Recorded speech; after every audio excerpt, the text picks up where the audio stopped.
Hoy nos vamos a meter de lleno en uno de los periodos más convulsos y sin duda más decisivos de la historia de la península ibérica, el siglo XI.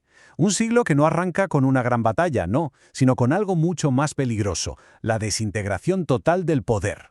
Para entender lo que pasó en este siglo, hay que hacerse una pregunta clave, una pregunta fundamental. ¿Qué es lo que hace que una estructura de poder que parece totalmente invencible, de repente, se venga abajo? La respuesta, la verdad, es bastante sorprendente.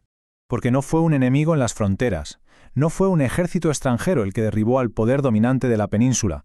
La amenaza, esta vez, no venía de fuera. El golpe vino desde dentro.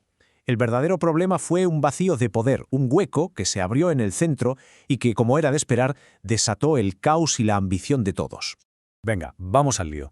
Todo empieza con la caída del Califato de Córdoba. Hay que pensar en el Califato como una auténtica superpotencia de la época, que se desmoronó literalmente por sus propias contradicciones internas justo después de la muerte de su hombre fuerte, el famoso Almanzor. Lo que de verdad impresiona es lo rápido que fue todo. En apenas 30 años se desató una espiral de locura. Guerras civiles, golpes de Estado, califas que duraban meses en el trono, traiciones familiares. El poder central, que parecía tan sólido, simplemente se esfumó. Hasta que en el año 1031 pasó lo que nadie se hubiera imaginado. Y aquí está la clave de todo, ¿eh? El califato no fue conquistado, no, implosionó. Cayó víctima de su propia corrupción y de las ambiciones sin límite de sus líderes. Se devoró a sí mismo. Y bueno, ¿qué pasa cuando un imperio se cae? Pues que de sus cenizas surgen los reinos de taifas. Y aquí empieza una paradoja fascinante. Eran reinos culturalmente brillantes, riquísimos, pero militarmente eran insignificantes. Ojo, más de 30 reinos. Es una locura. Hay que imaginarse el mapa de la península completamente hecho pedazos. Cada ciudad importante, de repente, era su propia capital. Y todas competían y desconfiaban de las demás. Eran pequeños, muy ricos y profundamente débiles. Y claro, en este ambiente de sálvese quien pueda, ¿cómo sobrevives? Pues pagando. Y este sistema se le llamó las parias. Básicamente era dinero de protección. Cantidades enormes de oro que las taifas pagaban a los reinos cristianos del norte para que los defendieran, a menudo de otras taifas.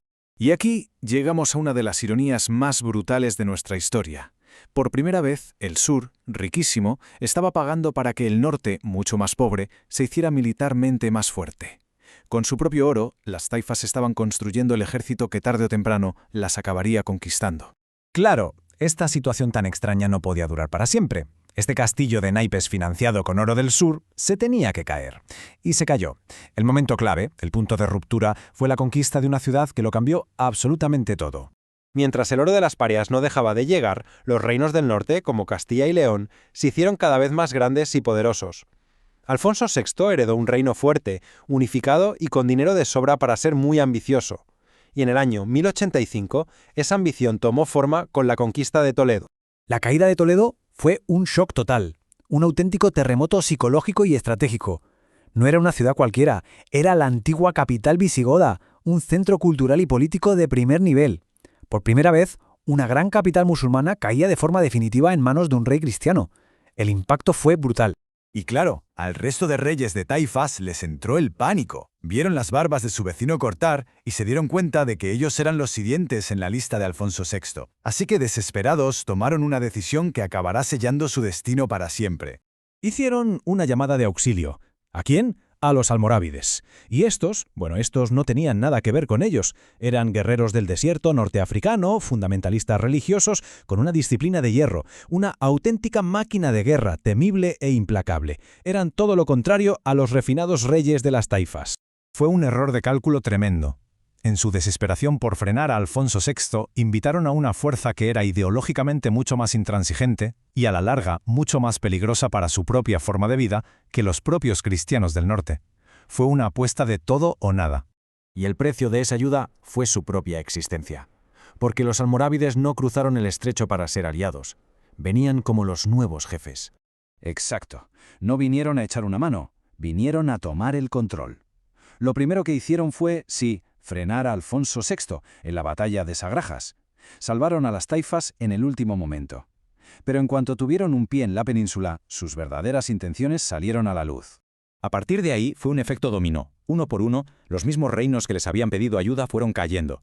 Los almorávides los acusaron de ser débiles, de haberse desviado del verdadero Islam y sencillamente los barrieron del mapa, ejecutando o exiliando a sus reyes.